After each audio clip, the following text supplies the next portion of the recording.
This weekend, more than 1 million people took to the streets nationwide for the first anniversary of the Women's March. Though not nearly as big as the protests a year ago, it was still a larger public manifestation than anything the Tea Party ever managed.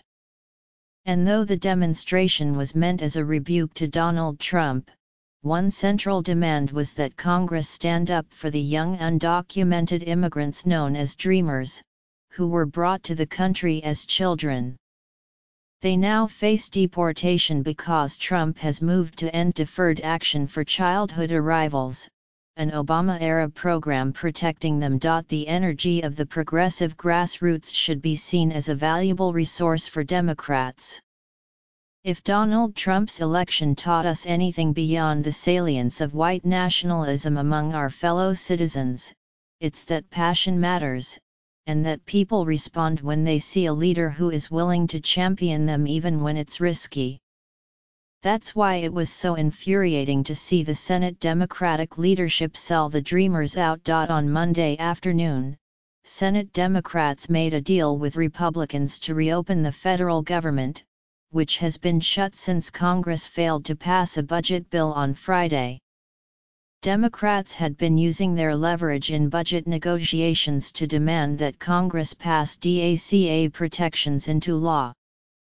But almost as soon as the shutdown began, Democrats lost their nerve, and the Senate Minority Leader, Chuck Schumer, announced a deal to fund the government through February 8. In exchange, he received a vague promise by the Senate Republican leader, Mitch McConnell of Kentucky, to take up some sort of immigration legislation after February 8 if a more wide-ranging compromise on the budget and DACA can't be found first. It's hard to overstate how disgusted many progressive leaders are. It's Senator Schumer's job as minority leader to keep his caucus together and stand up for progressive values, and he failed to do it. Ezra Levin, a co-founder Indivisible, a left-wing advocacy group modeled on the Tea Party, told me. He led them off a cliff. They caved. An Indivisible chapter is planning a Tuesday evening protest outside Schumer's Brooklyn apartment. Representative Luis Gutierrez, Democrat of Illinois, said in a statement, "This shows me that when it comes to immigrants, Latinos, and their families, Democrats are still not willing to go to the mat." McConnell has already demonstrated that his word is worth little. In December, Senator Susan Collins, Republican of Maine, voted for her party's tax bill after receiving what she said was an ironclad commitment from McConnell to take up further legislation on health care by the end of 2017. No such legislation has been forthcoming. That month, McConnell also promised that if bipartisan negotiators in the Senate could come to an agreement on immigration, he'd bring it to a vote in January. Last week, Senators Dick Durbin, Democrat of Illinois, and Lindsey Graham, Republican of South Carolina, introduced just such an agreement, and McConnell refused to let the Senate consider it. But even if McConnell were a decent and honorable man, a DACA deal in the Senate means nothing unless it's attached to must-pass legislation in the House.